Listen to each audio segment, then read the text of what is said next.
ഓരോ ദിവസവും കഴിയും തോറുതാ എൻ്റെ 10 മണികൾ തഴച്ച് വളർന്ന് നിറയെ പൂക്കൾ ഇടുക കേട്ടോ. ഇതിൽ ഞാൻ പ്രത്യേകിച്ച് വേറൊന്നും ചെയ്യാറില്ല. ഞാൻ ആകെ ചെയ്യാറ് ചാണകപ്പൊടി അതിട്ട് കൊടുക്കുക. ഇടയ്ക്കിടയ്ക്ക് ചാണകപ്പൊടി ഒന്നിട്ട് കൊടുക്കുക. ഞാൻ അങ്ങനെ ചെയ്യാറുള്ളൂ കേട്ടോ. വേറെ ഞാൻ വളങ്ങളൊന്നും ചേർക്കാറില്ല.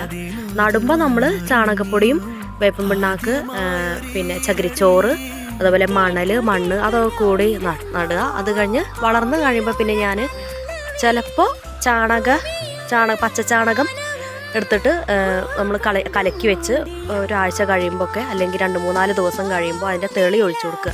അങ്ങനെ ആകുമ്പോൾ അതൊക്കെ ഉണ്ടാവും കേട്ടോ. പുതിയ 10 മണികളൊക്കെ എൻ്റെത് ഉണ്ടായിട്ടുണ്ട് കേട്ടോ. നല്ല ഭംഗിയാട്ടോ അതെല്ലാം പൂത്ത് നിൽക്കുന്നത് കാണാൻ. എൻ്റെ പെറ്റൂണിയ അതെല്ലാം അങ്ങനെ കേട്ടോ. ഇനി വേറെ ഒരു വളവും ചേർത്തില്ലെങ്കിലും എന്ത് ചെയ്യുക, കുറച്ച് ചാണകം കലക്കിയിട്ട് അതിൻ്റെ തെളി ഒഴിച്ചു കൊടുത്താൽ മതി കേട്ടോ. പൂക്കളൊക്കെ നിൽക്കുമ്പോൾ എന്ത് രസാലേ, നമുക്ക് മനസ്സിന് എന്തോ ഒരു സന്തോഷമാണ് തരുന്നത്. എനിക്ക് അങ്ങനെയാണ് കേട്ടോ. നിങ്ങൾക്ക് അങ്ങനെയാണോ എന്നൊക്കെ ഒന്ന് പറയണേ, കമൻറ്റിലൊന്ന് വരണേ. ഓരോ ദിവസവും അങ്ങനെ ഒരു തൈയിൽ അങ്ങനെ പൂത്ത് നിൽക്കുമ്പോഴേ കുറേ കണ്ടോ, ഇത്രയും പൂക്കളാണ്.